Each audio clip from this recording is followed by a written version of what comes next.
Welcome back. It's Jenny Leather from Soul Insights. And today I'm just going to continue on the topic of forgiveness that we started 2 days ago. Thanks to everybody who gave me amazing feedback, both online and in the background. And it actually helped me understand this topic is way deeper than I had thought I could cover it in. So I think we needed to go back a few steps and have a look at forgiveness. What does it mean from the definition point of view compared to what does it mean to you personally? They can be very different. So forgiveness is about intentionally choosing to change the state that you're in. It doesn't necessarily mean that we're letting the other person off the hook or we're saying what they did is right.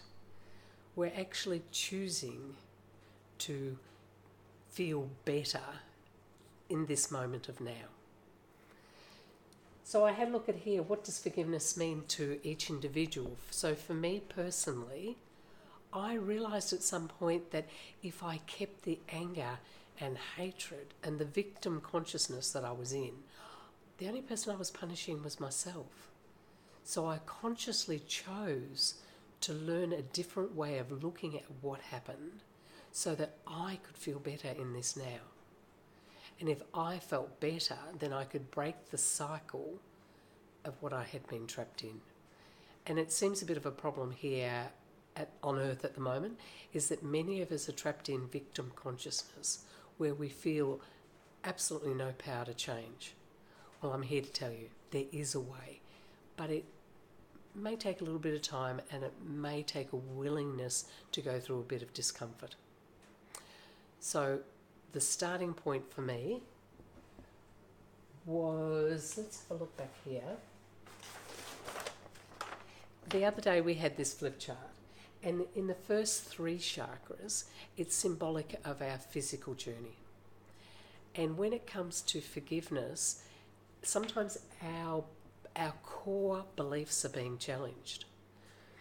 So we kind of go back to that fight, flight, survival sort of mode.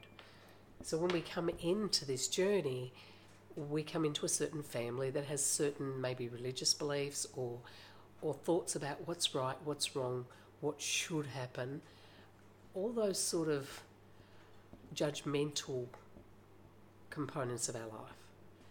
And so then when something goes wrong and someone behaves in a way that's not conducive with your beliefs or the values you hold, then it feels uncomfortable, it feels wrong, and then it activates these emotions within.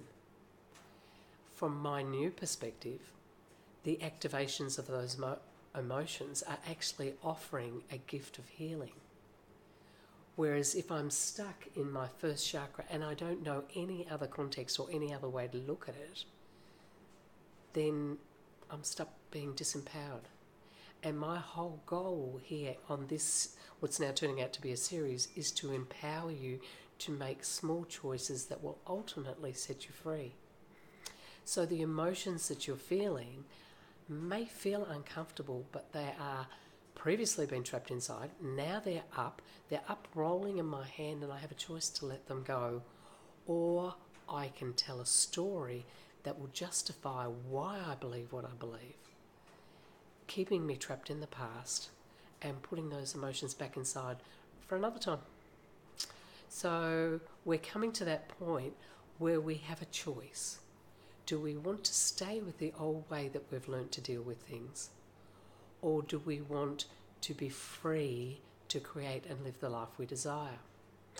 So I looked at this for me personally, and the first thing that came up was, will I be or feel safe if I forgive? And maybe that's our topic tomorrow. How can we be safe in something that's previously felt so uncomfortable and so frightening? How do we help that aspect of ourselves that's feeling unsure and unsafe?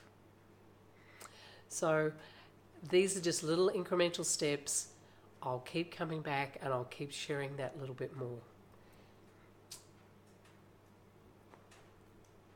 It's the first step is to own how you feel without projecting that somebody else is to blame. If you can start taking that little step of personal responsibility, how do I feel? And let's examine ways that we can allow those feelings to dissipate so that you can step into your empowerment. Have a great day. I'll come back in a couple of days, see what else is the response I get from people, and keep expanding on this topic. Love always, Jenny Leather, Soul Insights.